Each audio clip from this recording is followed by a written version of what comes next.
Going to Gulf countries like Qatar, Saudi Arabia, Dubai, and any other country you want to go as a young Kenyan girl in the name of looking for greener pastures is the biggest scam I have ever had. It is the worst mistake you have probably ever made in your life. You're about to dig your own grave. You're about to subscribe to the slavery, physical and mental slavery, that you will come to regret as soon as you get to the airport, as soon as you land to that airport in your land of destination. No one will be there to save you. Not even your government can do anything to save your life.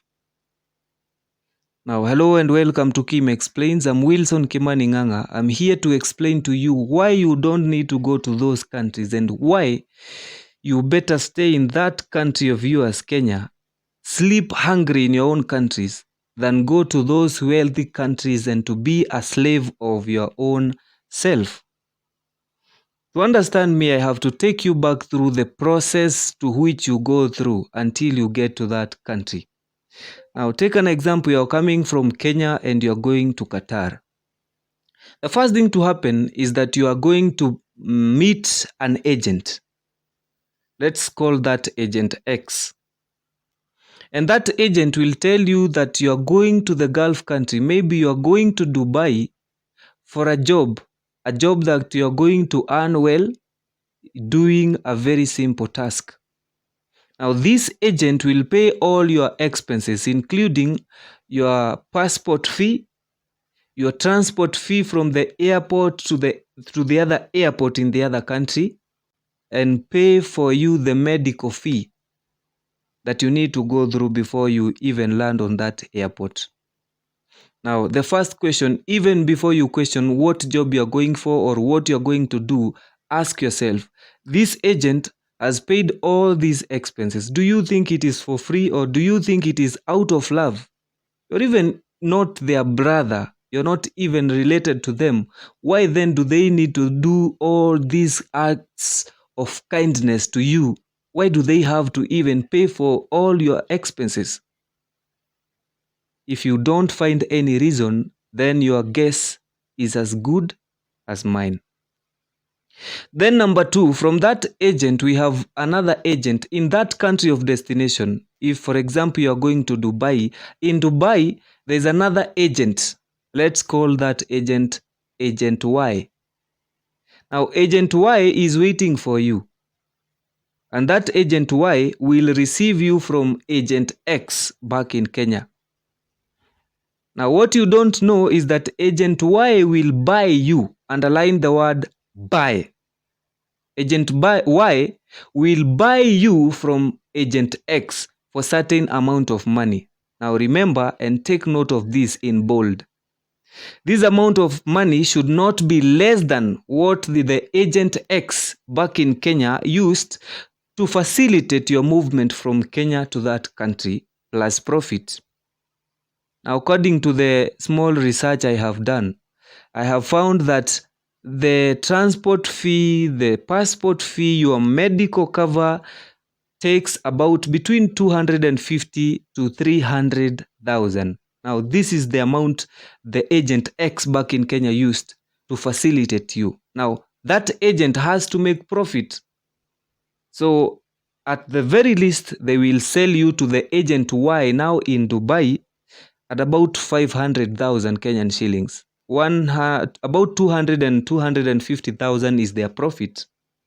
So by now you should know that you're getting to Agent Y as an asset. You are stock to them.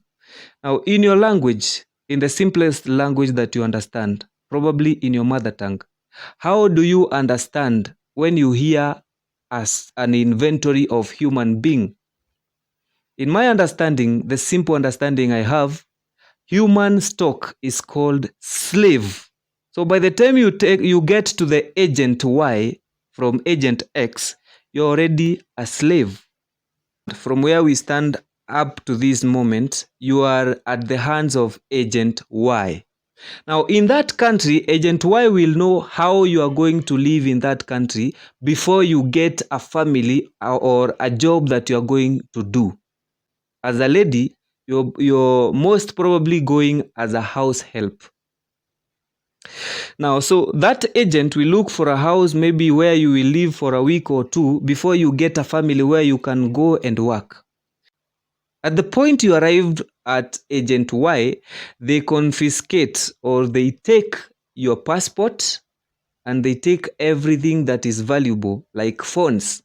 So you go to that age, you go to the house without a phone and without a passport. Now, these are two things you cannot survive without, because the phone connects you with your family, and the passport gives you the right to go back to the country or the right to do what you want to do. This has been taken to you and you have no help. You only depend on this family and agent. Now then, here comes the host family. The family, the house where you're going to be a house help to is called the host family. The host family now approaches the agent Y in Dubai and buys you from that agent Y. Now remember, agent Y has you at a cost of 500,000. He has used a certain amount of money to facilitate your living before that family comes. So that family will acquire you at around 600 or 700,000. Sometimes you go to even a million. So you are sold to that family to go as a house help. Now, are you going as a house help or as a slave? Of course, it's as a slave because they acquire you as human stock or human inventory. You are already a slave. Now, when you go with that family to their family, it is their decision to decide what you eat, what you wear, where you live, and how you sleep. It is completely in their control, not in control of your government, not in control of the agent at your home, Agent X, and not even in control of the agent at the country of destination. It is completely out of their own volition to give you what facilities you need to survive. Mostly, you will sign a contract of 2 years. So until those 2 years, you cannot revoke that stay at that house. Now understand this. This is why they have control of everything you do. Suppose you're in Kenya and you buy a dog. Now that dog already belongs to you up to the moment you feel like you can sell it, or up to the moment you feel that the dog is no longer serving you as to the purpose you bought that dog for. So it is your decision to give that dog the food you want to give it. That dog will sleep wherever you want it to sleep, and that dog will stay or have any other facilities the way you want. It is the same way you as the person are a slave to that family, the host family, and you will only access and do what they wish. After all, you belong to them. Suppose you go to that family and you find that you cannot bear with the environment, then it follows that you want to resign from that family or you want to go back home. Now, before you go back home, remember, you have already used a cost of about 1 million, which you must pay before you leave that house. Why? Because it is an investment they made for you to be in that house.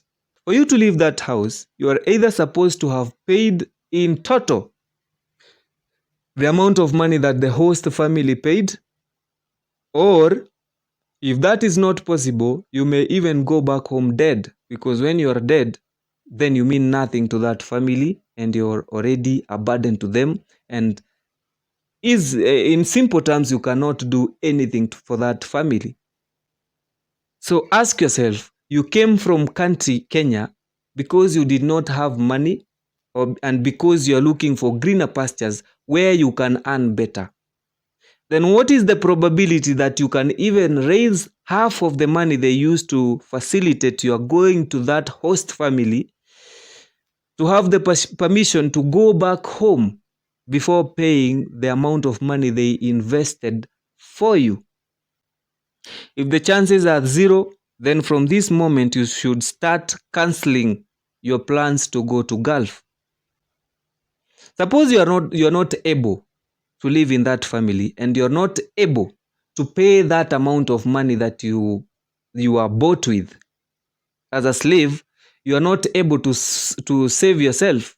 Once you raise the concern that you want to go back home, you become nuisance. You become nuisance to this family. And so they know you are about to waste their investment. What do? They give you poor services. They fail to give you food. They fail to give you anything that is more valuable to you. Like showering, you won't shower. Making your hair or making your clothes, you'll never do that because you'll be living in uniform.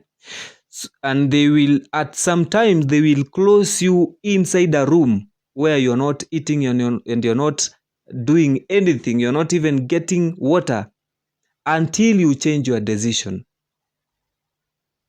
So tell me, are you ready for that life? Now follow this channel, subscribe to Kim Explains for part 2.